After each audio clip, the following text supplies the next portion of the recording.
إن الحمد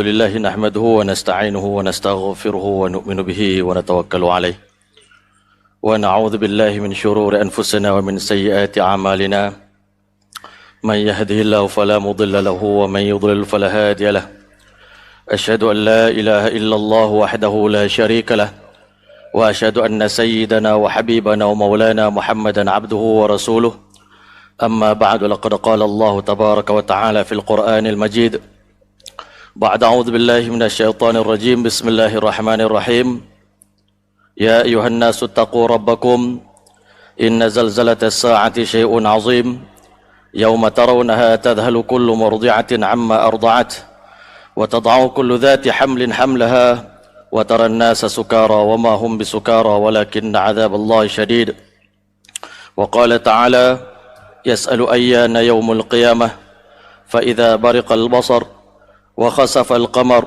وجمع الشمس والقمر يقول الإنسان يومئذ أين المفر وقال تعالى ويوم نحشرهم كأن لم يلبثوا إلا ساعة من النهار بلاغ فهل يهلك إلا القوم الظالمون وقال تعالى يا أيها الذين آمنوا اتقوا الله ولتنظر نفس ما قدمت لغد واتقوا الله إن الله خبير بما تعملون ولا تكونوا كالذين نسوا الله فأنساهم أنفسهم أولئك هم الفاسقون لا يستوي أصحاب النار وأصحاب الجنة أصحاب الجنة هم الفائزون وقال النبي صلى الله عليه وسلم الكيس من دان نفسه وعمل لما بعد الموت والعاجز من أتبع نفسه هواها وتمنى على الله الأماني أو كما قال عليه الصلاة والسلام. Assalamualaikum warahmatullahi taala wabarakatuh. Yang saya muliakan Tuan Pengerusi Majlis, yang dihormati lagi dikasihi Tuan Imam Barisan Ahli Jawatankuasa Masjid Sultan Abdul Aziz Shah, pimpinan-pimpinan agama, pimpinan-pimpinan masyarakat, datuk-datuk, datin-datin, tuan-tuan haji, puan-puan hajah, muslimin muslimat, hadirin hadirat yang dirahmati oleh Allah Subhanahu wa taala sekalian. Alhamdulillah, alhamdulillah. Marilah kita semua pada malam yang penuh dengan kemuliaan ini, di tempat yang paling mulia dalam majlis yang termulia di sisi Allah Subhanahu wa taala, kita memanjatkan setinggi-tinggi sedalam-dalam puji dan syukur yang tidak terhingga kehadrat Allah. 50,000 tahun sebelum kita dilahirkan ke muka bumi ini, Allah Subhanahu wa taala telah menulis di Lauhul Mahfuz bahawasanya kita semua, saya dan tuan-tuan dan puan-puan sekalian, bakal dilahirkan ke muka bumi ini di kalangan umat Nabi Muhammad sallallahu alaihi wa ala alihi wasallam. Tuan-tuan yang mulia, ulama bagi tahu menjadi umat Rasulullah bererti seluruh kemuliaan yang Allah janjikan yang ada dalam khazanah Allah, Allah Taala akan bagi kepada umat ini. Demi untuk menggembirakan hati kekasih dia Muhammad sallallahu alaihi wasallam. Kebetulan kerana umat ini ulama kata adalah permata hati bagi Nabi kita sallallahu alaihi wasallam. Nabi cinta umat ini lebih daripada sesiapa pun. Kerana itu Allah Taala juga mencintai dan menyayangi umat ini.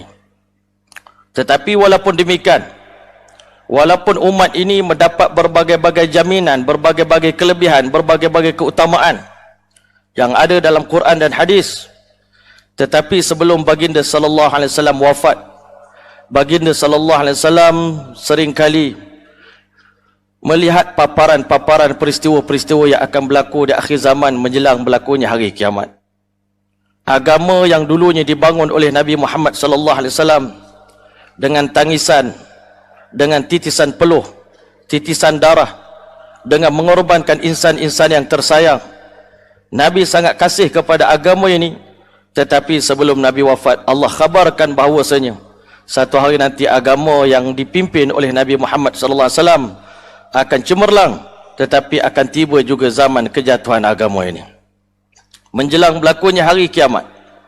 Oleh sebab itulah kita dapati dalam hidup Nabi sallallahu alaihi wasallam, walaupun sebelum baginda wafat, baginda telah berjaya mentarbiah, mendidik, mengislah 124,000 para sahabat, tetapi jauh di sudut hati baginda sallallahu alaihi wasallam beliau hidup dalam keresahan, beliau hidup dalam kebimbangan. Nanti satu hari nanti, walaupun umat ini mendapat berbagai-bagai jaminan kelebihan, tetapi ke atas umat aku juga Allah Subhanahu wa taala akan berlakukan hari kiamat. Hari kiamat adalah hari yang paling dibimbangi oleh nabi-nabi dan para rasul. Hari Jumaat adalah hari di mana berlakunya hari kiamat dalam bulan Ramadan, sebagaimana disebutkan dalam hadis. Walaupun kita hari ini merasa tenang, tetapi hakikat sebenarnya tiap-tiap minggu bila munculnya hari Jumaat, seluruh makhluk dalam dunia ini menggigil ketakutan, menangis dalam kebimbangan. Walaupun mereka tak akan menghadapi perhitungan di padang mahsyar, tetapi makhluk yang lain terbalik dengan manusia. Manusia yang bakal menerima hisab hidup dalam ketenangan, tetapi makhluk yang tak kena hisab, mereka pula yang bimbangkan kita. Malaikat bimbangkan kita, binatang-binatang bimbangkan kita, Allah SWT juga bimbangkan kita. Sampai Allah telah tegur dalam Al-Quran, iqtaraba lin-nasi hisabuhum wa hum fi ghaflatin mu'ridun. Masa untuk aku hisab amalan kamu semua wahai umat Muhammad telah begitu dekat, tetapi aku tengok kamu masih lagi tenggelam, berenang-renang dalam kelalaian, berenang-renang dalam lautan maksiat, berenang dalam dunia, seakan-akan kiamat tak pernah berlaku dalam hidup kamu. Sama ada kamu percaya ataupun tidak, inna sa'ata atiyatun, kiamat pasti akan tiba. Dan bahkan Allah Ta'ala sebut dalam Al-Quran, iqtarabatis sa'ah, detik berlakunya hari kiamat telah hampir tiba. Tadi dalam solat kita maghrib, Tuan Imam telah bacakan ayat, tak salah saya, daripada surah Ar-Rum, penghujung surah Ar-Rum. Allah Subhanahu wa taala telah firman, ya ayuhan nasu taqu rabbakum, wahai manusia, takutlah kamu kepada Tuhan kamu, wa yakhshaw yaumal la yajzi walidun an waladih, hendaklah kamu takut menghadapi satu hari di mana seorang ayah tak boleh membantu anaknya yang dalam kesusah payahan. Wala yajzi walidun an waladih wala mauludun huwa jazin an walidi syai'a. Seorang anak walaupun sayang macam mana pun pada ayah dia, dia tak boleh tolong minta Allah Ta'ala maafkan kesalahan ayah dia.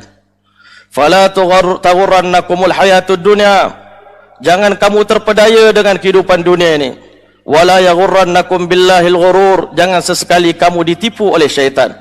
Innallaha 'indahu 'ilmus sa'ah, Allah Ta'ala beritahu ada 5 ilmu ghaib yang Allah telah sembunyikan daripada pengetahuan hambanya. Nabi-Nabi pun tak tahu, malaikat pun tak tahu, Rasulullah SAW pun tak tahu, kita semua pun tak tahu. Yang pertama Allah telah beritahu, innallaha 'indahu 'ilmus sa'ah, di sisi Allah ada ilmu tentang bila nak berlaku hari kiamat. Masing-masing boleh meneka tahun 2012 berlaku kiamat, ada orang teka 2020 berlaku kiamat, ada orang teka 2023 berlaku kiamat. Nabi tak suruh kita teka. Ketika mana satu orang sahabat bertanya, ya Rasulullah, mata taqumus sa'ah ya Rasulullah, bila nak berlaku hari kiamat? Macam kita sekarang tanya bila nak keluar Imam Mahdi, bila Dajjal nak muncul. Islam tak mengajar kita mencari di mana mereka berada. Tak perlu pergi cari sarang Ya'juj Ma'juj dekat mana, sarang Imam Mahdi dekat mana, sarang Dajjal dekat mana, tak payah cari. Kalau kita cari sekalipun, kita kaji macam orang Yahudi mengkaji tentang kerasulan Nabi SAW, tetapi tanpa persediaan iman, kajian tersebut bila munculnya insan yang selama ini mereka kenal macam Rasulullah SAW, orang yang tidak membina iman dan amal ketika mana hidup dia, maka saat datangnya Dajjal, Ya'juj Ma'juj dan segala-galanya tanda-tanda sebelum hari kiamat, kalau iman tak diusahakan, walaupun mereka ada ilmu, tetapi ilmu tidak dapat menyelamatkan mereka. Tuan-tuan yang mulia, hari ini kita kaji bila nak berlaku kiamat, tapi persediaan kita tak buat, maka akhirnya bila berlaku kiamat, kita pun akan tergolong di kalangan orang yang gagal. Sebab itu Nabi ni cerdik. Kadang-kadang orang tanya satu soalan, Nabi jawab kok lain. Bila nak berlaku kiamat, Nabi tak beritahu tahun bila nak berlaku kiamat, tapi Nabi tanya apa persediaan yang kamu buat. Maka tuan-tuan yang mulia, Nabi SAW adalah insan yang sangat memahami hakikat kehidupan ini. Kadang-kadang Nabi SAW dilihat oleh para sahabat seakan-akan macam tak enjoy, tak happy menikmati kehidupan ini. Macam kita ni, Masya Allah, cuti sekolah baru ni banyak tempat kita melancong, banyak duit sikit pergi Europe tuan-tuan, bawa anak-anak cucu kita pergi melancong. kurang sikit belanja, ekonomi merosot, kita pergi Langkawi berjalan, bawa jalan makan angin, mandi kolam, water park dan sebagainya tuan-tuan. Tetapi para sahabat tengok kehidupan Rasulullah sallallahu alaihi wasallam sangat berbeza. Walaupun Nabi telah dijamin syurga oleh Allah Ta'ala, dan syurga yang dijamin oleh Allah paling tinggi, tetapi didapati kehidupan Nabi SAW tak pernah bergembira dan enjoy macam orang lain. Maka bila ditanya kepada Rasulullah, wahai Rasulullah, kenapa kami tengok hidup Tuan tak macam orang lain, tak gembira macam orang lain, tak seronok macam orang lain? Nabi SAW beritahu, wa kaifa an'um, wahai umat aku, dengar sini baik-baik. Bagaimana aku boleh menikmati hidup di dunia ini, boleh rasa makan yang sedap, boleh nikmat tidur dengan begitu lena, macam mana aku boleh berehat dengan begitu lama? Sedangkan dia kata, di saat ini ketika mana aku sedang sibuk berehat di dalam dunia ini, sedangkan malaikat yang ditugaskan oleh Allah untuk meniupkan sangkakala, iaitu malaikat Israfil alaihissalam, sejak hari pertama diciptakan tak pernah melangkah walau selangkah daripada tempat di mana dia berdiri. Syakhisun basarahu ila arsyir rahman, dia meletakkan trompet ataupun sangkakala di bibir dia, dalam keadaan matanya senantiasa menjeling ke arah arasy Allah Subhanahu wa taala, yantaziru mata yu'mar, menunggu bila-bila masa saja Allah perintahkan sangkakala ditiupkan, tanpa dilengahkan walau satu saat, dia langsung akan meniupkan sangkakala tersebut. Pagi tadi tuan-tuan, kami di Bangi menyertai satu orang panggil discussion, perbincangan tentang tanda-tanda kiamat yang dipimpin oleh Ustaz Zulkifli Muhammad Ali, Ustaz Uzma. Dia kata, Masya Allah, kalau mengikut kajian dia tuan-tuan, tahun 2018-2019 adalah puncak daripada keburukan huru-hara yang akan berlaku dalam dunia Islam. Hari ini kita dah tengok tuan-tuan, gempa bumi yang berlaku, tsunami yang berlaku, dengan keadaan berbagai-bagai orang tengah konsert pun Allah Ta'ala bagi tsunami tuan-tuan. Hari ini adakah benda ni belum cukup menyedarkan kita? Belum cukup menginsafkan kita? Adakah kita masih nak menambah-nambah lagi dosa kita? Ataupun kita masih lagi untuk menimbun harta kekayaan kita, sedangkan kita semakin yakin dunia semakin lama semakin teruk, keadaan dunia telah upside down tuan-tuan, telah kelang kabut kehidupan dunia. Hari ini kita tertengok dalam YouTube tuan-tuan, Jazirah Arab telah mulai semakin lama semakin menghijau tuan-tuan, tanda-tanda kiamat semakin dekat. Dan Nabi SAW sebelum kiamat, sebelum baginda wafat, telah bagi 3 isyarat penting. Yang pertama, supaya kita sedar dunia dah dekat nak kiamat. Tanda-tanda kiamat yang paling nyata, yataqarabuz zaman, masa menjadi semakin pendek. Masya Allah. Sanatun kasyahrin, tahun 2018 berlalu macam sebulan saja dalam hidup kita masa kita kecil dulu. Masya Allah. Masa kita kecil dulu nak habiskan setahun rasa lama. Tapi bila kita dah tua tuan-tuan, tahun 2018 berlalu begitu pantas, rasa tak sempat buat apa-apa kerja pun. Sekarang datang tahun 2019. Dulu zaman kita dulu, Masya Allah, rasa tahun 2020 ni sempat ke tidak saya ni. Rupanya tahun depan dah, Masya Allah, nak masuk 2020 tuan-tuan. Masya Allah. Sanatun kasyahrin, syahrun ka usbu'in, Nabi kata sebulan menjadi pendek singkat macam seminggu, seminggu jadi pendek macam satu hari, satu hari macam 1 jam, dan setiap jam berlalu dalam hidup kamu di akhir zaman nanti seumpama percikan-percikan api. Terlalu pantas, sejam tak tahu nak buat apa, tiba-tiba dah petang, tiba-tiba dah malam. Bangun pagi, Masya Allah, azam nak buat 5 kerja, 1 kerja selesai, 4 kerja tak selesai lagi. Itu tanda yang pertama. Yang kedua tuan-tuan, menjelang hari kiamat, Allah Ta'ala akan muntahkan segala kemewahan dan kekayaan dunia ini tuan-tuan. Afla da kabidhiha, diberitahu segala isi perut bumi akan dimuntahkan, petrol, gas, minyak, emas, segala-galanya tuan-tuan. Allah nak uji manusia, semakin dunia dekat nak hancur, siapa yang kejar dunia, siapa yang kejar akhirat. Tuan-tuan yang mulia, Nabi SAW beritahu kepada umat dia, lal faqru akhsha alaikum, demi Allah aku tak takut umat aku hidup dalam kemiskinan, tetapi perkara yang paling aku takutkan, antum sata alaikumud dunya, apabila Allah bentangkan kemewahan dunia kepada umat aku di akhir zaman, fatanafasuha, kamu akan berebut kemewahan dunia, selalu kamu berbunuh-bunuh antara satu sama lain, dan kamu akan binasa sebagaimana umat terdahulu sebelum kamu telah dibinasakan oleh Allah Subhanahu wa taala. Sama ada kita percaya ataupun tidak, dunia semakin memuntahkan kekayaan dia. Semakin lama cinta dunia semakin masuk dalam hati. Bila cinta dunia masuk dalam hati, tuan-tuan, sebaik-baik manusia dalam sekelip mata berubah menjadi seumpama binatang buas, tuan-tuan.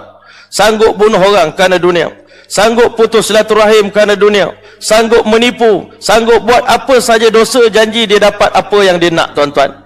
Dalam keadaan itulah Nabi SAW beritahu akan tiba satu masa nanti manusia akan berubah menjadi seumpama binatang-binatang buas, dan mereka hidup dalam dosa dan maksiat siang dan malam, berpindah daripada satu dosa ke satu dosa, seumpama burung yang berpindah daripada satu dahan ke satu dahan.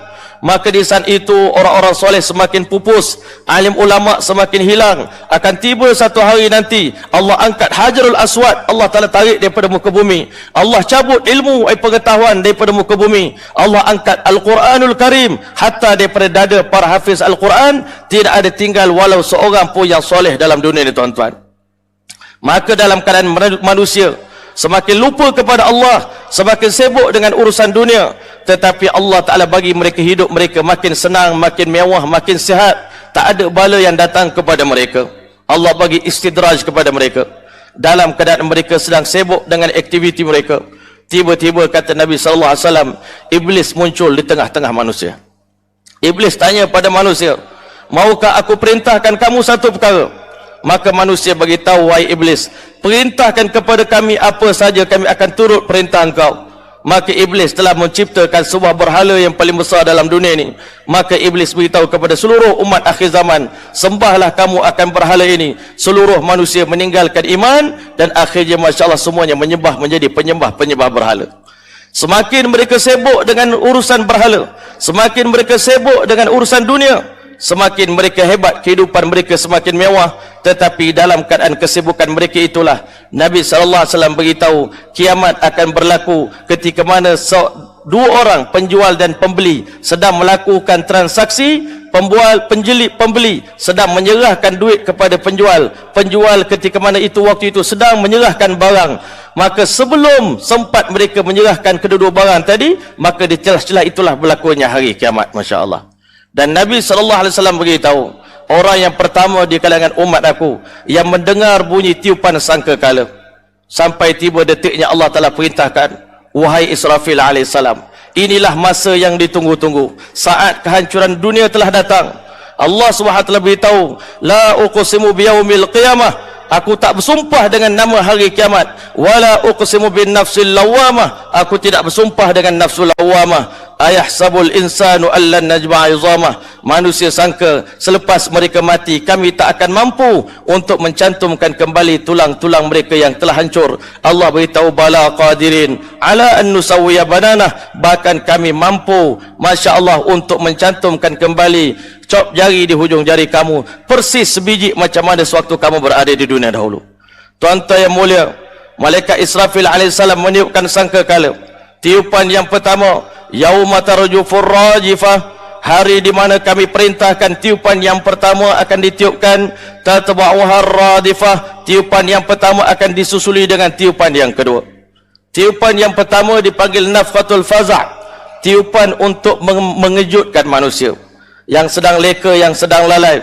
Orang pertama yang mendengar bunyi sangkakala, sangkakala yang ketika mana ditiupkan mengeluarkan satu bunyi yang sangat aneh, yang tak pernah kita dengar seumur hidup kita, yang membingitkan telinga manusia, sakit telinga manusia. Manusia bertanya antara satu sama lain, wa qala al insanu ma laha, manusia bertanya apa yang sedang berlaku sekarang ni, Masya Allah, ini bunyi apa ni?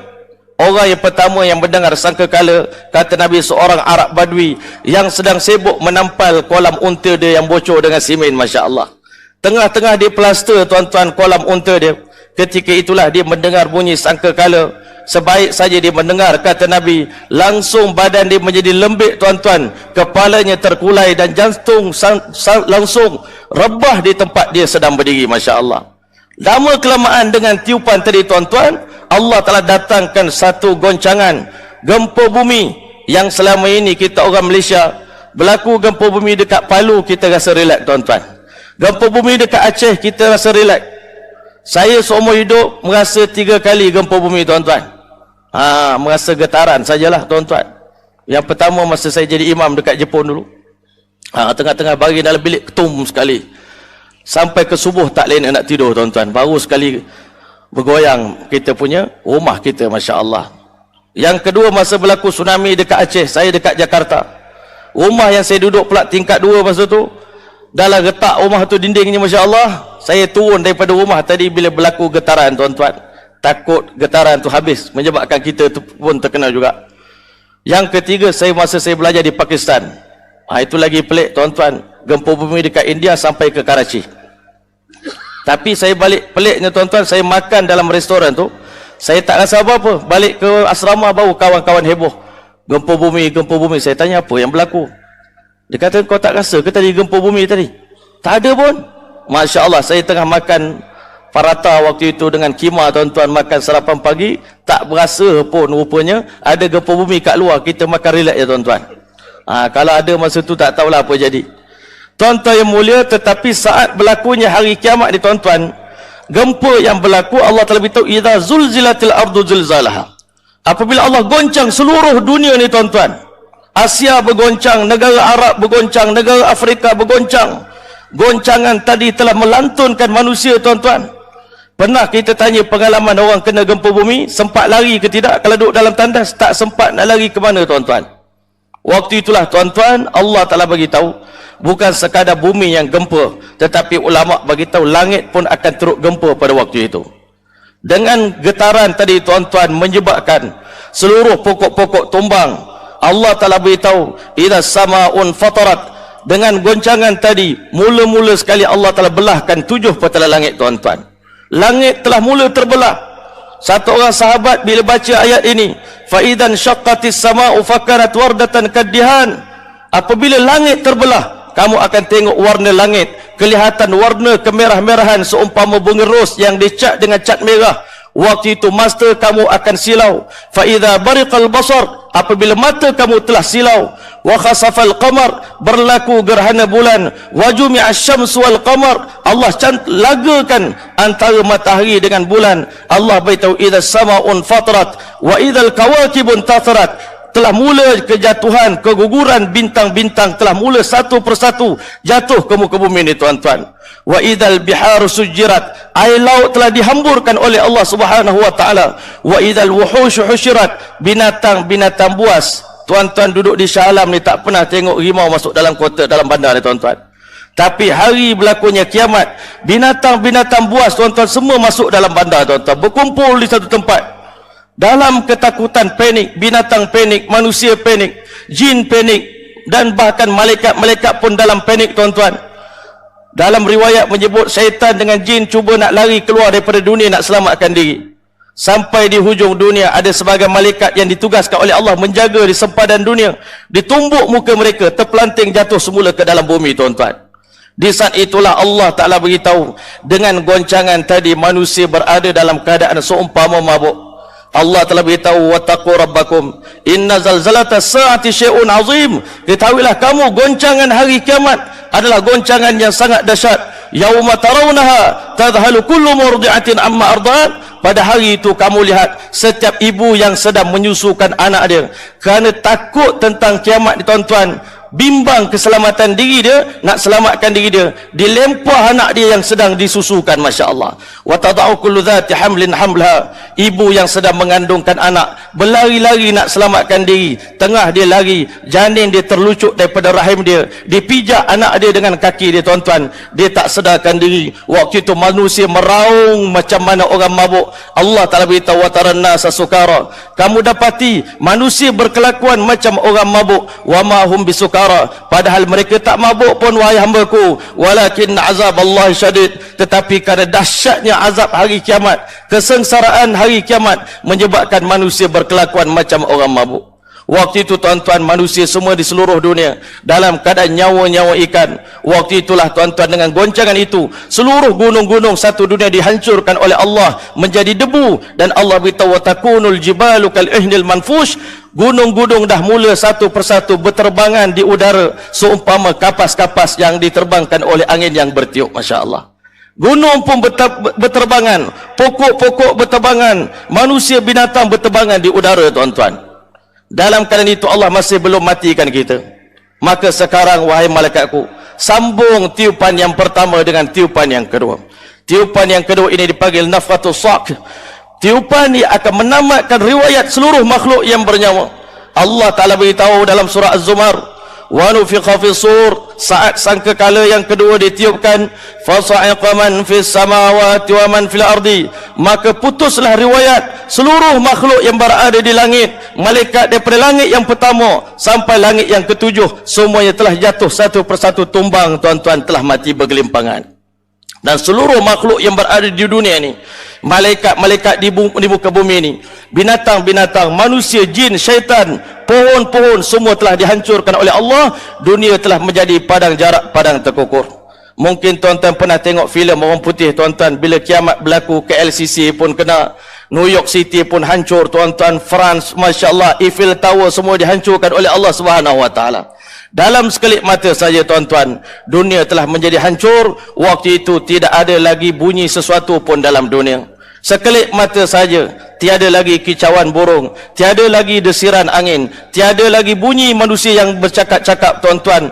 Dunia telah mati. Allah Ta'ala dah beritahu, kullu man 'alaiha fan, setiap yang berada di atas muka bumi ini pasti akan hancur binasa. Wa yabqa wajhu rabbika dzul jalali wal ikram, yang kekal hanyalah zat Allah Subhanahu wa taala yang memiliki kemuliaan dan keagungan.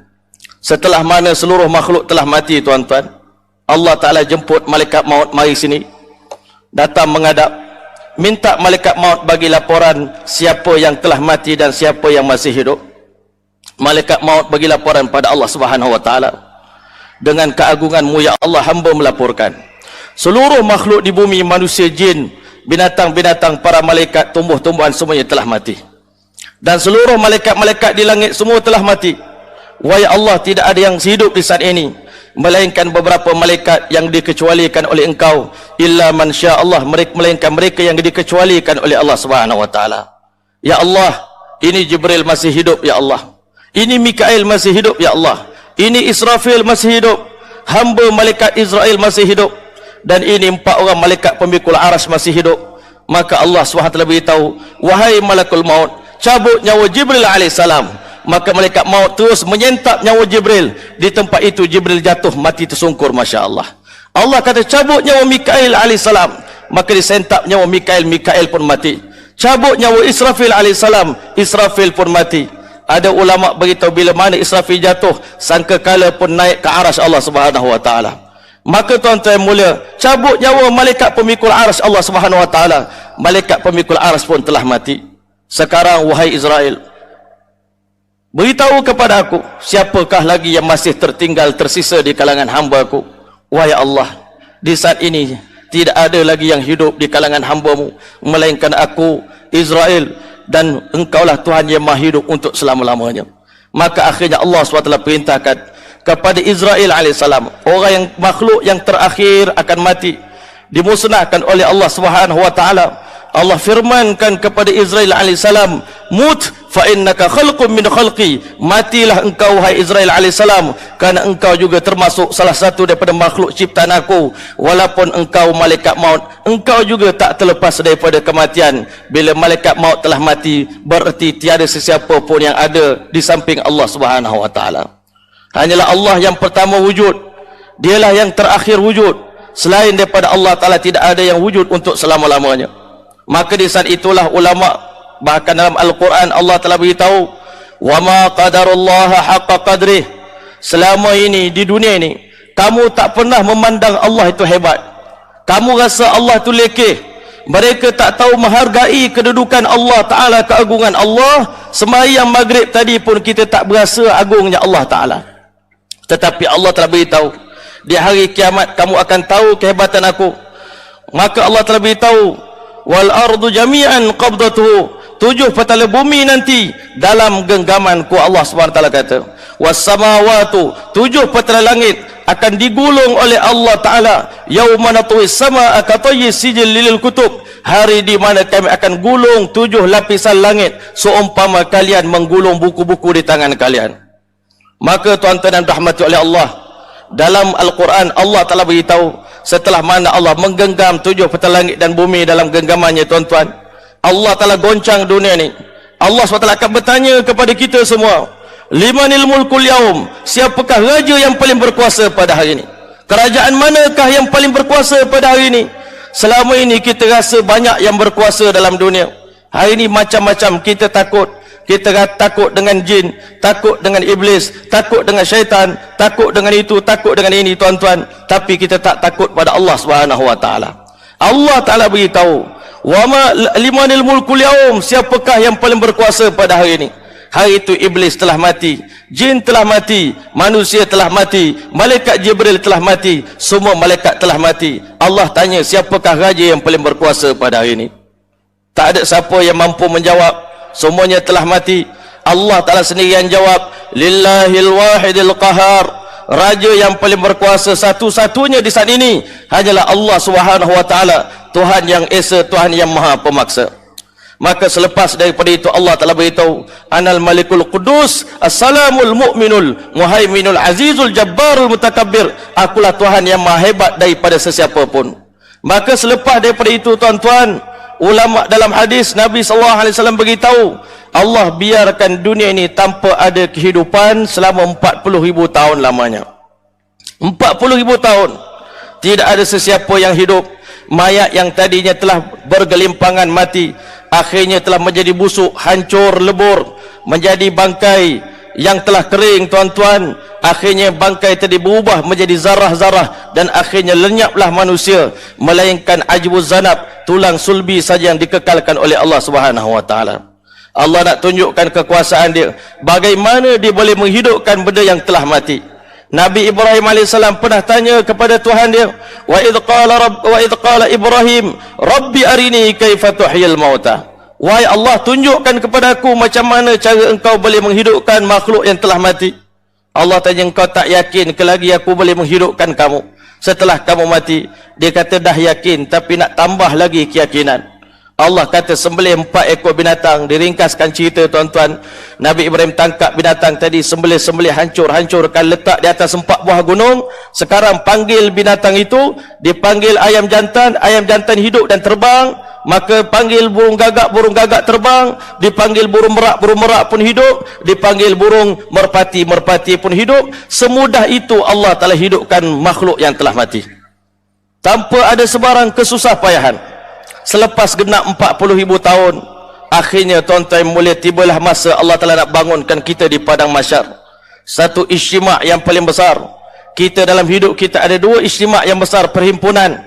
Satu perhimpunan yang pertama di alam roh sebelum Allah hantar kita ke alam dunia, dan perhimpunan yang kedua, Masya Allah, kita akan berhimpun di padang mahsyar. Di saat itu bukan ribuan manusia, bukan bilion manusia, ratusan bilion manusia akan berkumpul daripada zaman Nabi Adam sampai ke hari kiamat.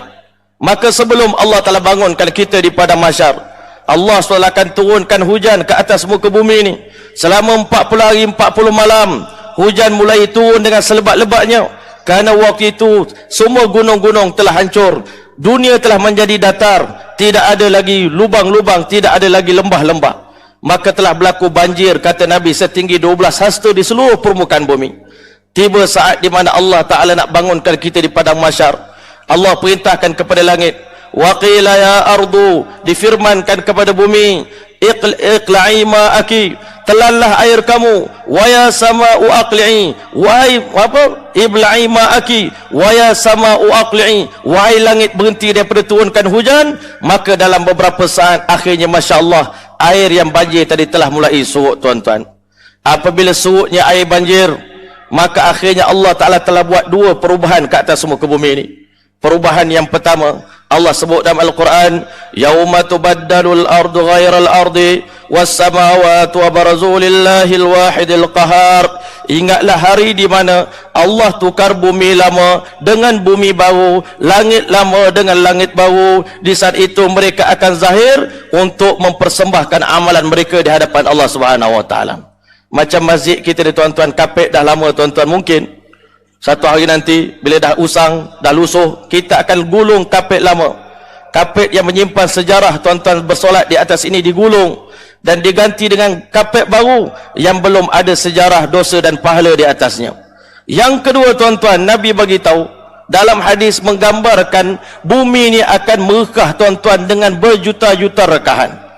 Dan Nabi SAW beritahu, daripada rekahan itulah Allah keluarkan jasad-jasad manusia. Jasad para nabi yang tidak hancur, jasad para wali, jasad alim ulama, jasad hafiz Al-Quran. Dan jasad yang pertama dikeluarkan daripada kubur adalah jasad Nabi kita Muhammad SAW. Ana awwalu man tanshaqu anhu al-ard. Badan aku dikeluarkan pertama daripada muka bumi. Dan akhirnya menyusul badan-badan yang lain. Badan manusia biasa yang hancur jadi debu dicantumkan oleh Allah SWT.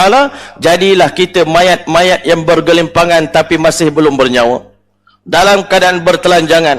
Tetapi anehnya tuan-tuan, walaupun kita mati begitu, tetapi keadaan posisi kita itu masa dibangkitkan di padang mahsyar, Nabi SAW beritahu, barang siapa hidup di atas satu amalan, dia akan mati di atas amalan itu. Barang siapa mati di atas satu amalan, dia akan dibangkitkan di padang mahsyar pun dalam keadaan sedang melakukan amalan tersebut. Bu'ithal insanu ala ma mata alaih. Manusia dibangkitkan dalam keadaan mana dia sedang mati. Kalau dia mati tengah baca Quran, dibangkitkan di padang mahsyar dalam keadaan duduk tuan-tuan, sedang membaca Quran. Kalau dibangkitkan, dia mati dalam keadaan sedang menunaikan umrah, Nabi kata di padang mahsyar nanti berkelakuan macam orang sedang menunaikan ihram. Tetapi wal-iazubillah, kalau mati tengah buat dosa tuan-tuan. Baru ni kita tengok di Indonesia tuan-tuan, konsert tengah menjerit tu, wah, pum, tsunami datang. Dalam keadaan itulah dibangkitkan di padang mahsyar nanti. Sekarang kita boleh buat keputusan tak atas diri kita tuan-tuan, nak mati dalam keadaan mana. Tuan-tuan yang mulia, diringkaskan cerita tuan-tuan, Allah SWT hidupkan para malaikat dan Allah serahkan sangkakala kembali kepada Israfil AS. Wahai Israfil, sekarang tibalah masanya. Aku nak bangkitkan manusia daripada tidur mereka yang panjang. Tidur mereka yang begitu lama sekali, 40,000 tahun aku telah tidurkan mereka. Sekarang kamu ambil nyawa manusia, raup nyawa manusia, masukkan ke dalam sangkakala yang Nabi SAW beritahu sangkakala itu diciptakan daripada mutiara tuan-tuan, daripada permata, yang mana Masya Allah di tengah-tengahnya ada lubang, yang mana lubang serombong daripada sangkakala itu kalau dimasukkan 7 petala langit dan bumi di dalam lubang tersebut, saya akan muat lubang tersebut. Maka dimasukkan nyawa kita ke dalam serombong itu. Dan mulalah Israfil AS meniupkan sangkakala. Bersama dengan tiupan tadi tuan-tuan, perlahan-perlahan nyawa manusia keluar daripada sangkakala tadi, berterbangan di udara. Nabi kata macam umpama lebah yang keluar daripada sarangnya, berdengung. Dan tuan-tuan, nyawa kita, roh kita akan bertebaran di seluruh dunia mencari jasad kita tuan-tuan. Sampai di depan badan kita, nyawa kita, roh kita akan scan badan kita, betul ini badan tuan saya. Dia akan mula masuk melalui hidung dan menjalar dalam tubuh badan kita. Tuan-tuan mula kita baru merasakan macam kita baru bangun tidur di pagi hari. Sebab itu sebenarnya tuan-tuan, orang beriman setiap gerak-geri dia ada iktibar, ada pelajaran. Hari ini tiap-tiap malam tuan-tuan tidur dan tiap-tiap pagi kita bangun daripada tidur. Apa pelajaran di situ? Sebenarnya Nabi SAW ibaratkan itulah rehearsal kita mati dan bangun di padang mahsyar. Tiap-tiap pagi kita buat rehearsal. Tahu rehearsal tuan-tuan? Rehearsal. Kita ni buat lakon-lakon umpama kita ni bangun di padang mahsyar pagi-pagi. Pagi tadi, subuh tadi, ada orang nak bangun tuan-tuan, setengah jam baru boleh bangun. Gonyoh-gonyoh mata, menggeliat, menguap dulu, duduk sekejap. Tuan-tuan, orang beriman bangun di padang mahsyar, dia rasa macam seakan-akan nak pergi sembahyang subuh pagi hari. Sebab dia pagi-pagi bangun sembahyang subuh berjemaah, dia rasa bangun di padang mahsyar pun macam nak pergi sembahyang jemaah lah ni. Masya Allah. Itu keadaan yang berlaku pada orang beriman. Tapi orang yang tidak beriman pada Allah, dalam surah Yasin Allah telah sebut, bangun-bangun di padang mahsyar, dia menyumpah tuan-tuan, ya wailana, celaka sungguh, bengang betul aku. Ya wailana man ba'athana min marqadina, siapa yang ganggu tidur kami yang lena ni. Tengah syok-syok tidur ni ada juga orang kacau. Kacau daun sungguh. Potong steam dia kata. Ya wailana man ba'athana min marqadina. Waktu itu tuan-tuan, rupa-rupanya sebelum kita dibangkitkan, Allah telah siapkan tentera dia, 70,000 malaikat sedang beratur di sekeliling dunia untuk halau kita menuju ke medan mahsyar. Malaikat tadilah jengukkan wajah mereka depan muka kita. Tuan tahu tak ini hari apa? Haza ma wa'ada ar-Rahman wa sadaqal mursalun. Inilah hari yang dijanjikan oleh Tuhan Ar-Rahman. Tuhan dah dengarkan hari kiamat, hari hisab. Tuhan tahu tak padang mahsyar, inilah tempatnya, masya-Allah. Wa sadaqal mursalun, benarlah apa yang diberitahu oleh para rasul. In kanat illa sayhatan wahidah, sekali tiupan saja, fa idahum jami'un ladaina muhdarun, tiba-tiba semuanya berdiri untuk menghadirkan diri, daftar diri, masya-Allah, ambil absen dengan Allah Subhanahu wa taala. Kehadiran kita di hadapan Allah Subhanahu wa taala. Tuan-tuan yang mulia, Nabi sallallahu alaihi wasallam, insyaallah kita bagi laluan pada azan. Bismillahirrahmanirrahim. Bismillahirrahmanirrahim. Hadirin yang dirahmati oleh Allah SWT sekalian, dalam Al-Quran Allah Subhanahu wa taala menceritakan kepada kita bangkit di padang mahsyar, manusia terdiri daripada dua golongan. Yang pertama, Allah Subhanahu wa taala sebut dalam Al-Quran, yauma tabyaddu wujuhun wa taswaddu wujuh. Golongan yang pertama, Allah Ta'ala jadikan wajah-wajah itu putih berseri-seri. Bangun di padang mahsyar, wajah mereka putih berseri. Yang putih berseri ini pula dibagikan kepada tiga golongan. Satu golongan bangkit di padang mahsyar, kata Nabi SAW, wajah mereka bercahaya seumpama cahaya matahari. Ditanya oleh para sahabat, siapakah mereka itu wahai Rasulullah? Mereka adalah fuqara'ul muhajirin, orang muhajirin yang miskin, yang dulunya sanggup mengorbankan nyawa mereka untuk Islam dan mati tak sempat melihat kemenangan Islam. Dan ada ulama menafsirkan golongan yang akan bangkit di padang mahsyar wajahnya seumpama cahaya matahari adalah golongan yang mana sebelum azan dikumandangkan mereka telah sampai ke masjid untuk berjemaah. Golongan yang kedua bangkit di padang mahsyar sedangkan wajah mereka bercahaya berseri seumpama bulan purnama. Itulah orang yang mana azan berkumandang maka dia sampai ke masjid. Golongan yang ketiga adalah golongan yang kata Nabi sallallahu alaihi wasallam wajahnya bercahaya seumpama bintang yang bergemerlapan di angkasa raya. Itulah wajah mereka yang selalu solat berjemaah dengan mendapat takbiratul ula. Tuan-tuan yang mulia, bangkitnya orang beriman di padang mahsyar, wajahnya putih berseri, badannya begitu harum. Dia bangun tidur, tuan-tuan, gonyoh-gonyoh mata, ada doa bangun tidur dia baca. Selalu di mana-mana saya akan tanya pendengar-pendengar, adakah tuan-tuan dan perempuan dah hafal doa bangun tidur di padang mahsyar? Doa bangun tidur dekat dunia kita dah hafal. Alhamdulillahilladzi ahyana ba'dama amatana wa ilaihin nusyur. Tapi doa bangun tidur di padang mahsyar kita belum hafal. Kalau belum hafal, macam mana? Sedangkan kita nak bangun esok, nak baca doa itu. Tuan-tuan yang mulia, mudahnya doanya, la ilaha illallah walhamdulillah. Itu saja doanya, masya-Allah. Bangun alhamdulillah, bangun pagi hari syukur pada Allah Taala. Orang yang bangun di padang mahsyar dalam keadaan melakukan dosa yang begitu banyak, dia dihitamkan wajahnya dengan sehitam-hitamnya dan keluar bau busuk daripada badan dia. Dia akan bangun daripada tidur dengan penuh penyesalan. Dia baca doa lain, tuan-tuan. Doa ini tuan-tuan tak payah hafal.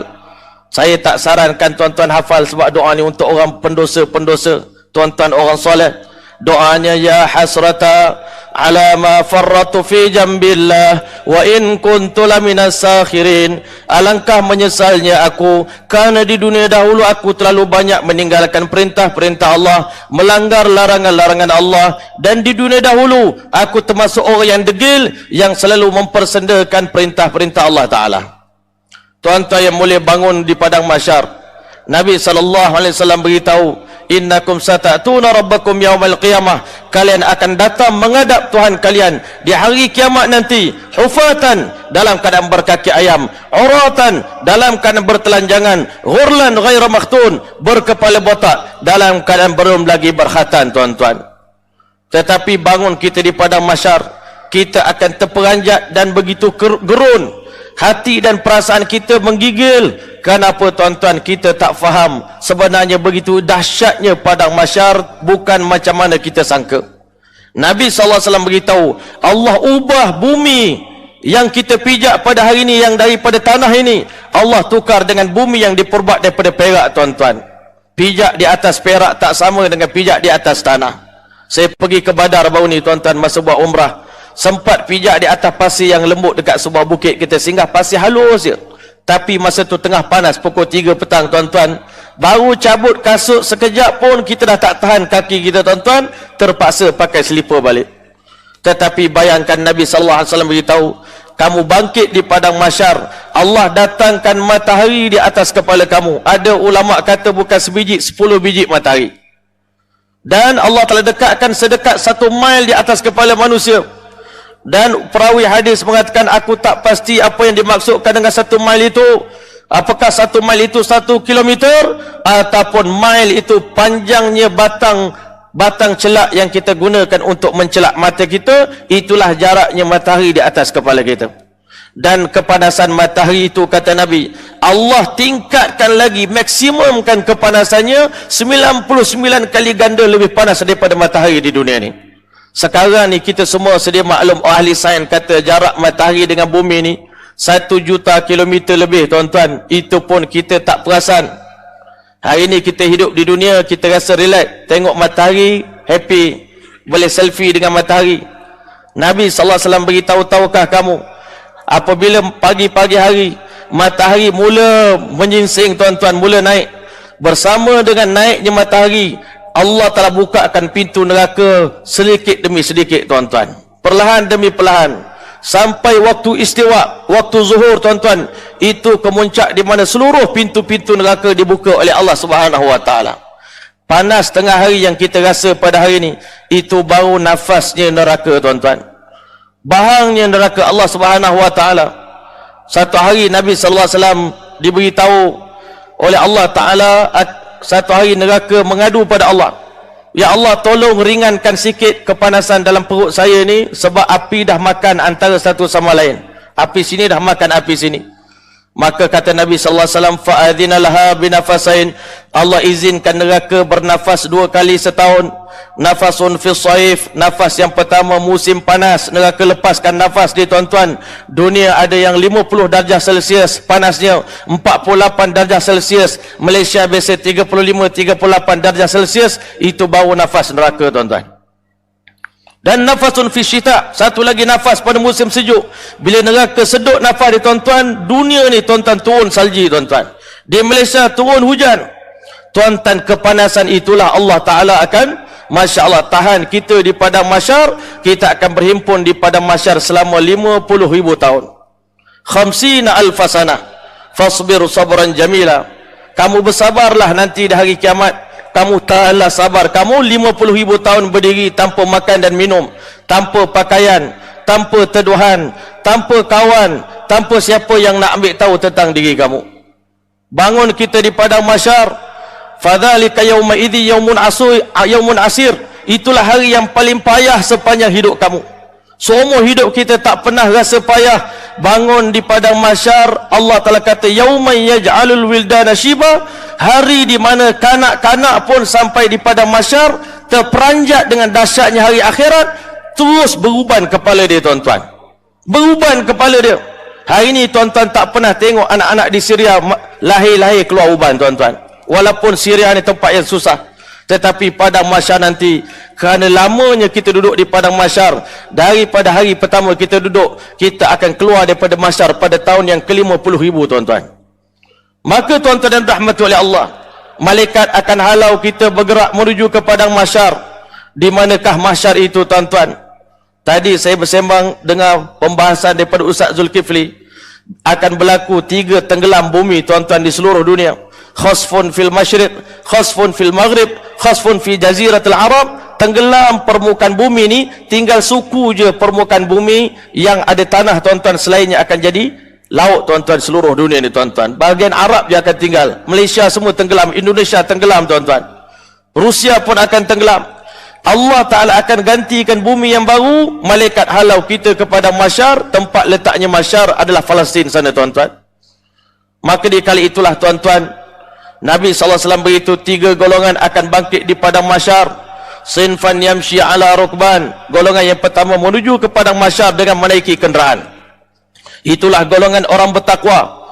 Allah beritahu, yauma nahsyurul muttaqina ila ar-rahman wafda. Hari di mana kami akan himpunkan orang-orang muttaqin, orang bertakwa, mereka berjemaah menuju ke padang mahsyar. Sebab itu dekat dunia ni kita kena berjemaah tuan-tuan. Semayang pun kena berjemaah, Tak boleh kita mengasingkan diri daripada masyarakat. Man syazza syazza finnar. Siapa yang suka menyendiri, dia pun akan bersendiri dalam neraka nanti. Kena berjemaah tuan-tuan. Semayang berjemaah, makan berjemaah. Tuan-tuan yang mulia, hidup dalam keadaan berjemaah. Maka Nabi SAW adalah delegasi yang paling mulia sekali. Jemaah yang paling mulia adalah jemaah Nabi SAW. Nabi akan bangun daripada kubur dia tuan-tuan. Kebas-kebaskan badan dia. Masya Allah, bangunkan Abu Bakar, kejutkan Sayyidina Umar radhiyallahu anhu. Ayuh kita pergi ke kuburan Baqi' supaya kita dapat bawa isteri-isteri saya, anak-anak saya, keluarga saya, ahli bait saya, sahabat-sahabat saya, kekasih-kekasih saya semua yang ditanam di kuburan Baqi'. Bangun semua. Sekarang tiba masa kita nak berjalan menuju ke padang mahsyar. Ini rombongan yang paling mulia dalam dunia. Daripada kuburan Baqi', Nabi akan bawa rombongan tadi pergi ke kuburan Ma'la untuk jemput Siti Khadijah radhiyallahu anha untuk bersama dengan rombongan Nabi sallallahu alaihi wasallam. Rombongan ini penuh dengan cahaya-cahaya yang bergemerlapan, cahaya daripada amalan mereka. Allah SWT beritahu, yauma taral mu'minina wal mu'minat, hari di mana kamu lihat laki-laki mukmin dan wanita mukminah, nuruhum yas'a baina aydihim, ketika mana mereka berjalan, cahaya terang benderang di hadapan wajah-wajah mereka, cahaya daripada amal mereka, cahaya daripada iman mereka. Sebab itu hari ini di dunia kita kena cari cahaya ni tuan-tuan. Kena memperbanyakkan cahaya. Yaqulun, sambil-sambil berjalan mereka berdoa, Rabbana atmim lana nurana waghfir lana innaka ala kulli syai'in qadir. Ya Allah, tolong lengkapkan, sempurnakan nur ini. Tolong jangan padamkan cahaya ini ya Allah. Kalau engkau padamkan cahaya ini, bagaimana kami nak berjalan? Ulama kata begitu walaupun matahari 10 biji atas kepala kita, tetapi alam akhirat begitu gelap menyebabkan kita nak tengok tapak tangan kita pun tak nampak. Begitu gelapnya padang mahsyar tuan-tuan. Kalau tanpa lampu kita berjalan, tuan-tuan, dekat dunia ni kita naik highway, lampu kereta kita padam, kita terjun gaun tuan-tuan. Begitulah lebih teruk lagi di padang mahsyar, seksanya berjalan perjalanan ratusan tahun kita berjalan dalam keadaan tidak ada lampu dan cahaya, ataupun cahaya lampunya malap. Sekarang ni kita semayang juga tapi tak khusyuk, baca Quran juga tapi main-main, berzikir juga tapi sambil zikir terjatuh tasbih kerana tertidur tuan-tuan. Bangun qiyamul lail pun sambil tertidur juga. Agak-agak amalan itu boleh menerangkan kita di padang mahsyar ataupun tidak.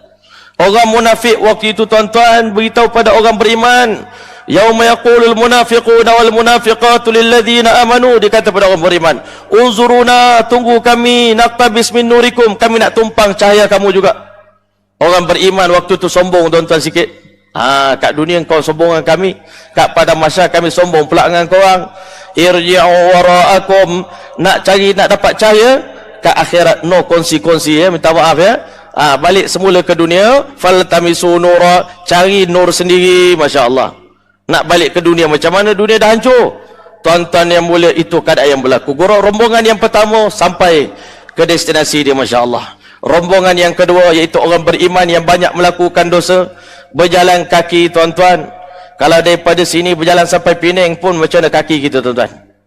Ini berjalan sampai ke Palestin sana, jalan kaki, hancur kaki kita tuan-tuan. Tapi alhamdulillah sampai juga kepada mahsyar. Golongan yang kafir yang ketiga, Allah Ta'ala akan menyebabkan mereka ini, buat mereka ini berjalan dengan wajah-wajah mereka di padang mahsyar. Sahabat terperanjat, ya Rasulullah, boleh ke manusia berjalan dengan muka? Kata Nabi, Allah yang berkuasa menjadikan manusia boleh berjalan dengan kakinya, Allah yang sama berkuasa menjadikan orang kafir di padang mahsyar esok berjalan dengan wajahnya. Agak-agak kita nak cemburu tak dengan orang kafir ni tuan-tuan? Dah di akhirat esok dia kena macam tu, sekarang ni ikut dia lah kan. Sebab apa Allah telah bagi kesenangan dan kemewahan pada orang kafir? Sebab mereka itu musuh Allah Ta'ala. Kalau musuh kita, kita tak bagi dah peluang, tak bagi kasihan belah dah tuan-tuan. Musuh kita, kita belasah je. Tapi musuh Allah Ta'ala masih layak mendapat sedikit kerahiman Allah Ta'ala di dunia. Allah bagi mereka hidup senang, akhirat esok tak ada candah. Masya Allah tuan-tuan, diringkaskan cerita semua berkumpul tuan-tuan. Masya Allah, ini kita tak tahu malam ni dapat habis ataupun tidak cerita pada mahsyar ni tuan-tuan. Kurang-kurangnya pukul 10 baru habis tuan-tuan. Tapi insya Allah Ta'ala kita janji tadi sekejap je, 10 minit selepas daripada azan, minta masa sikit je biar sampai klimaks dia tuan-tuan. Takut tak habis kan, tuan-tuan rasa macam tengok cerita tak habis dia punya cerita kan. Jadi tuan-tuan yang mulia, diringkaskan cerita semua dah berkumpul. Tetapi dalam keadaan itu, manusia berkumpul di padang mahsyar. Waktu itu Allah beritahu, wal taffatis saqu bisaq, bercantum betis kita dengan betis orang lain macam ni tuan-tuan. Di celah betis kita ada betis orang. Saya pernah naik satu kereta api di India tuan-tuan, kereta api kelas ketiga, 36 jam. Daripada kita nak jalan nak pergi tandas tu, sepanjang tempat itu, tempat kita nak lalu tu penuh orang tidur tuan-tuan. Nak lalu ni celah-celah orang ni, nak pergi tandas, depan muka pintu tandas pun ada orang tidur juga, selamba dia tidur. Kat kaki kita pun ada orang tidur. Allahu Akbar. Bayangkan di padang mahsyar esok, tuan-tuan bukan baring, berdiri tuan-tuan 50,000 tahun tanpa makan, tanpa minum, kencing di situ, berak di situ tuan-tuan. Hari ni kita orang Malaysia mandi 3 kali sehari, dekat padang mahsyar 50,000 tahun tak mandi tuan-tuan. Tuan-tuan yang mulia, diringkaskan cerita, selepas bertahun-tahun kita menanti, maka akhirnya tibalah masa Allah Subhanahu wa taala akan membuat satu keputusan untuk mentajallikan zat dia. Macam mana cara Allah zahir, wallahu alam. Tetapi dengan kemunculan Allah taala, Allah SWT beritahu dalam surah Al-Fajr, wa jaa rabbuka wal malaku saffan saffa, Tuhan kamu telah mentajalli dan muncul. Waktu itu malaikat turun daripada aras, daripada langit, dalam keadaan bersaf-saf dengan sayap-sayap mereka turun ke bumi ini tuan-tuan. Malaikat akan turun bawa aras Allah Subhanahu wa taala. Dipakingkan aras di atas batu yang pada malam Isra wal Mi'raj diikatkan tali buraq Nabi sallallahu alaihi wasallam di Masjidil Aqsa sana. Saya cuba baru ni masa pergi ke Masjidil Aqsa nak tengok, tapi tak boleh turun sebab waktu itu tutup pintu. Belah sana Yahudi tengah meratap dekat pintu tembok ratapan. Kita dapat tengok daripada jauh saja. Itulah tembok ataupun batu. Di atas batu itu akan diletakkan arasy Allah Subhanahu wa taala. Maka tuan-tuan yang mulia, dengan tajallinya Allah Subhanahu wa taala, Allah sebut dalam Quran, wa asyraqatil ardu binur rabbiha, dengan nur Allah taala, bila dengan kemunculan Allah bercahaya seluruh permukaan alam akhirat tuan-tuan dengan nur Allah Subhanahu wa taala. Macam mana lawanya nur Allah?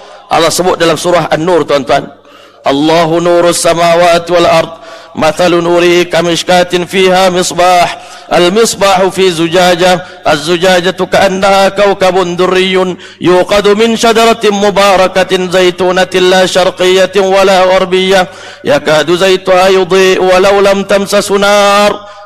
Ringkasannya Allah beritahu, cahaya Allah itu nurun ala nur, cahaya di atas segala cahaya tuan-tuan. Yahdillahu li nurihi man yasha, Allah bagi cahayanya kepada siapa yang Allah kehendaki. Manusia kagum tengok indahnya nur Allah Subhanahu wa taala. Di kala itulah seorang malaikat mengumumkan, sekaranglah masanya untuk semua kita merafakkan sembah kita pada Allah Subhanahu wa taala, Tuhan yang selama ini yang telah berkuasa ke atas kita, Tuhan yang merupakan ahkamul hakimin, hakim yang paling berkuasa pada hari ini.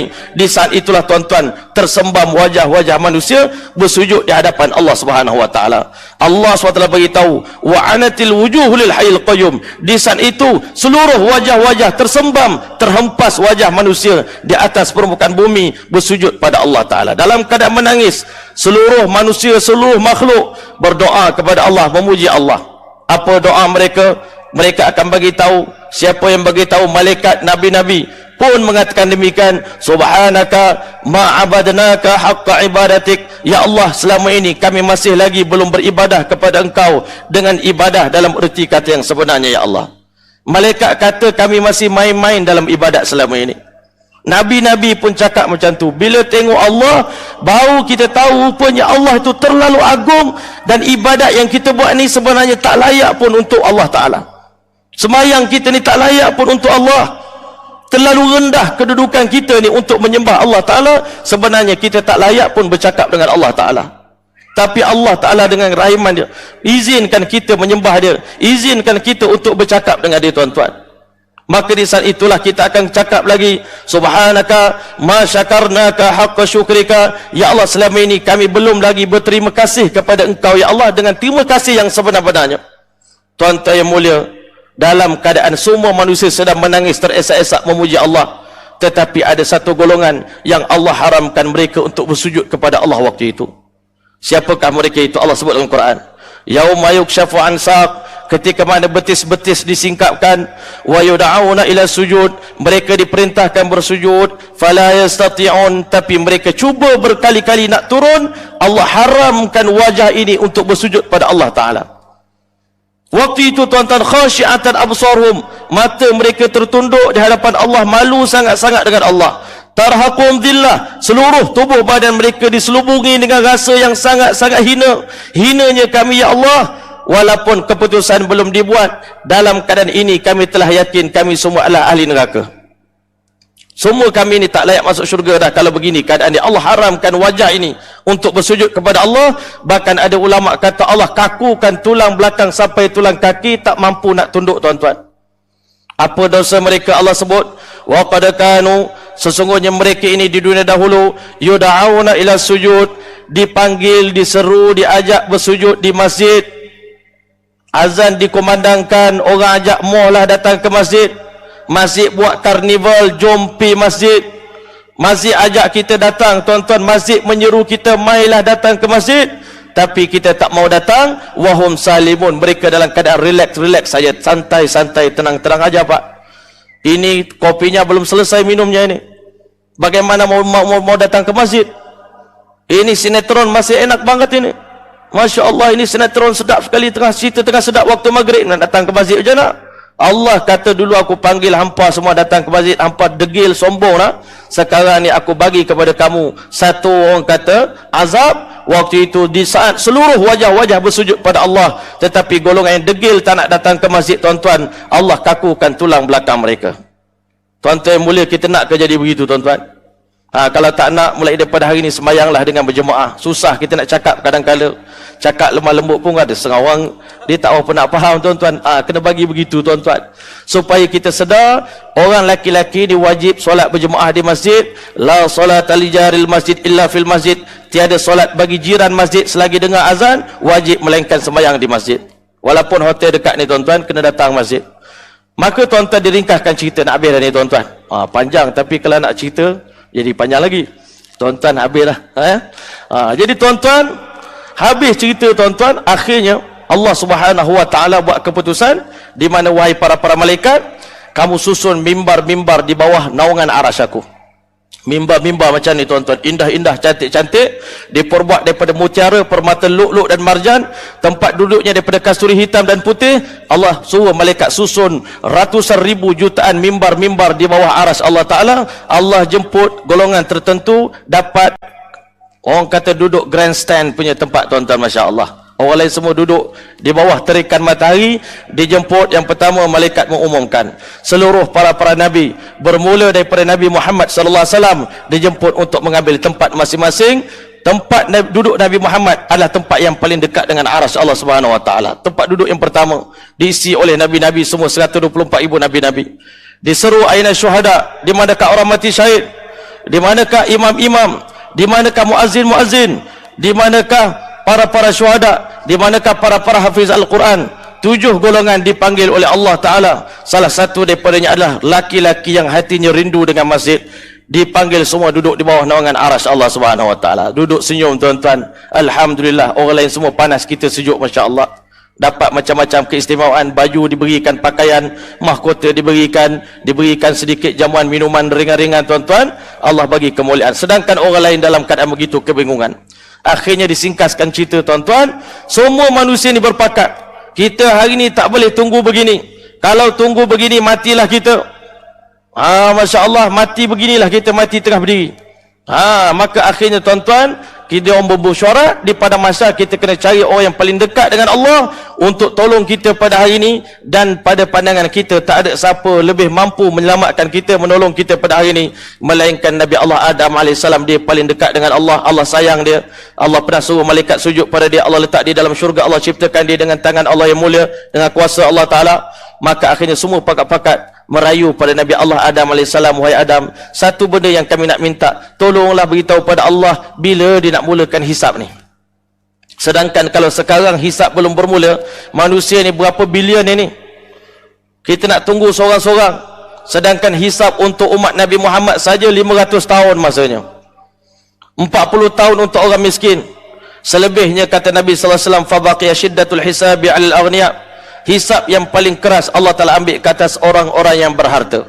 Bukan kita nak takut-takutkan orang, tuan-tuan. Dekat dunia ni kita rasa hina jadi orang miskin, tapi dekat akhirat esok insya-Allah kita akan rasa untung pula jadi orang miskin, tuan-tuan. Sebab lagi cepat kita hisab, lagi cepat kita selesai daripada urusan ini, lebih cepat-cepat kita dapat masuk syurga, tuan-tuan. Maka akhirnya diringkaskan cerita, tuan-tuan, akhirnya semua nabi-nabi tak sedia. Semua nabi-nabi menolak, melainkan Nabi Muhammad SAW bantu kita, tuan-tuan, di padang mahsyar. Nabi akan sujud di hadapan Allah, merayu kepada Allah, ummati ummati ya Allah, ya Allah kasihilah umat aku. Di saat itu, tuan-tuan, Allah Ta'ala pandang Nabi dengan pandangan rahmat. Dengan berkat kekasih aku ini, aku buat keputusan, wahai kekasihku Muhammad sallallahu alaihi wasallam, ya Muhammad, irfa' ra'sak, angkat kepala kamu sekarang juga, wasal tu'tah, minta apa saja permohonan, aku perkenankan permintaan kamu, wasfa' tu syafa', bagilah syafaat kepada siapapun di kalangan umat kamu, aku akan terima syafaat kamu. Nabi angkat kepala dia, ummati ya Allah, umat aku ya Allah, umat aku ya Allah. Sebab itu ulama kata bertuah jadi umat Rasulullah. Nabi lain di hari kiamat, dia tak peduli dah umat mereka. Itu masing-masing lah. Dunia aku dah beritahu dah kan. Dekat akhirat pakat-pakat tanggung sendirilah, insya-Allah. Itu Nabi lain. Nabi Muhammad SAW dia ambil tahu umat dia sampai umat ni masuk ke syurga Allah Ta'ala. Nabi ambil tanggungjawab, tuan-tuan, sujud depan Allah. Allah mulakan hisab. Dipendekkan cerita lagi, tuan-tuan, panjanglah nak cerita. Hisab, tibalah giliran saya dan tuan-tuan masuk dalam kandang mahkamah Allah Ta'ala. Walaupun bilion manusia di padang mahsyar, malaikat tak tersilap panggil nama kita, dipegang bau kita, tuan-tuan, malaikat letakkan kita dalam kandang mahkamah Allah. Nabi SAW beritahu, ma minkum illa sayukallimuhu rabbu, tidak ada seorang pun di kalangan kamu melainkan wajib bersoal jawab dengan Allah secara live, Masya Allah, secara langsung, tuan-tuan. Laisa bainahuma terjemahan, tidak ada orang tengah penterjemah di antara kita dengan Allah. Kita kena jawab. Masuk je dalam kandang mahkamah Allah Ta'ala, berterbangan buku catatan amal kita daripada bawah arash, tuan-tuan, melayang dan akhirnya jatuh di hadapan kita, yalqahu mansyura, dalam keadaan terbuka. Maka Nabi kata, besar je buku catatan amal kamu kalau dibuka, satu lembaran tertutup antara timur dengan barat. Waktu itu sebelum aku nak tanya apa-apa soalan pada kamu, aku minta kamu sendiri baca buku rekod kamu. Tuan-tuan, Nabi bagi tahu bila kita baca buku kita, tuan-tuan, rekod kita, sampai tempat dosa, begitu sekali takut dan malu depan Allah, sampai wajah kita, badan kita ni tak ada darah, tuan-tuan, pucat lesi, tuan-tuan, sampai bahagian pahala pula kembali balik darah di badan kita. Sampai satu tahap dia kata, mali hazal kitab, apa kena dengan buku ni, la yughadiru saghiratan wala kabiratan illa ahsa, dosa kecil pun catat, dosa besar pun catat, detail, terperinci dengan siapa buat, di mana buat, semua Allah Ta'ala zahirkan. Tak mengaku, Allah kunci mulut.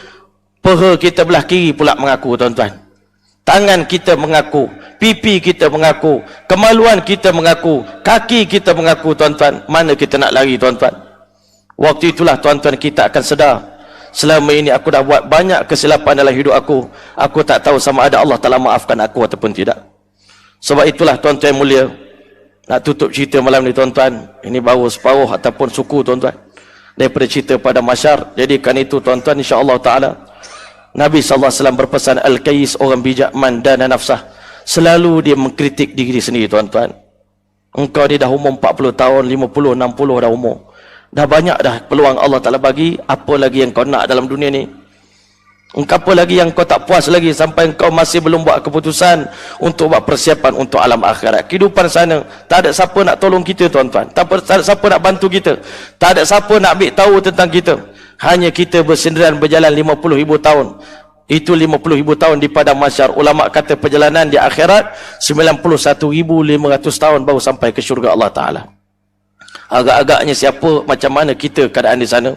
Sebab itulah Nabi berpesan, orang yang bijak selalu dia mengkritik diri dia, memuhasabah diri dia, wa amila lima ba'dal maut, buat persiapan untuk menghadapi kematian. Wal ajiz, orang yang bodoh, man atba'a nafsahu hawaha, hidup di dunia ikut nafsu, wa tamanna 'ala Allahil amani, dia berharap Allah boleh ampunkan dosa-dosa dia. Itu orang bodoh, kata Nabi.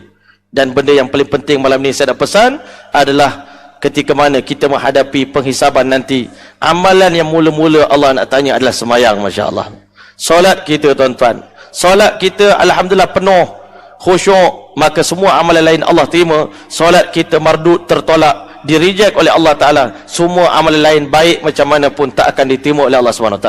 Sebab tu jangan ada orang kata, Ustaz saya tak solat pun saya tak kacau orang. Mana dia rasa dia baik lah tu. Tuan-tuan yang mulia, engkau tak sembahyang, itulah dosa paling besar sekali, tahu tak? Iblis sekali dia tak sujud pada Allah, Allah usir dia daripada syurga. Manusia berapa tahun tak sujud pada Allah Ta'ala, kenapa Allah Ta'ala tak singkirkan dia daripada rahmat Allah Ta'ala, sedangkan kita nak masuk syurga dengan rahmat Allah Subhanahu Wa Ta'ala. Jadi kerana itu insyaAllah sama-sama kita azam, insyaAllah tahun 2019 adalah tahun persiapan kita nak balik ke alam akhirat. Tahun kita muhasabah diri kita sungguh-sungguh, azam tahun ini tak ada dosa saya nak buat, saya nak buat kebaikan-kebaikan. Mudah-mudahan insyaAllah walaupun tak dapat daripada mula, tapi kurang-kurangnya berakhir hidup kita dalam keadaan kita mengakhiri hidup kita dengan husnul khatimah. Amin amin rabbil alamin. InsyaAllah mudah-mudahan Allah Ta'ala berkati pertemuan kita pada malam ini. InsyaAllah ada rezeki kita sambung lagi di masa akan datang, insyaAllah Ta'ala. Amin amin rabbil alamin. A'udzubillahi minasyaitanirrajim. Bismillahirrahmanirrahim. Allahumma ja'al jam'ana hadha jam'an marhuma wa tafarruqana ba'di tafarruqan ma'suma wa la ta'al fina wa la minna syaqi wa la mahruma bimannika wa fadlika wa karamika bi rahmatika ya arhamar rahimin. Allahumma jammilna bil afati was salamah wa haqiqna bit taqwa wal istiqamah wa a'idna min mujibatin nadamah fil ali wal mal innaka ala kulli syai'in qadir. Allahumma hasibna hisaban yasira. Allahumma hasibna hisaban yasira. Allahumma hasibna hisaban yasira. Allahumma adkhilna jannataka bi rahmatika al wasi'ah. Allahumma adkhilna jannataka bi ghairi hisab. Allahumma adkhilna jannataka bi syafaati nabiyyina Muhammad sallallahu alaihi wasallam wa sallallahu ta'ala ala khairal khalqi Muhammad wa ala alihi wa sahbihi wasallam. Subhana rabbika rabbil izzati amma yasifun wa salamun alal mursalin walhamdulillahi rabbil alamin. Taqabbalallahu minkum.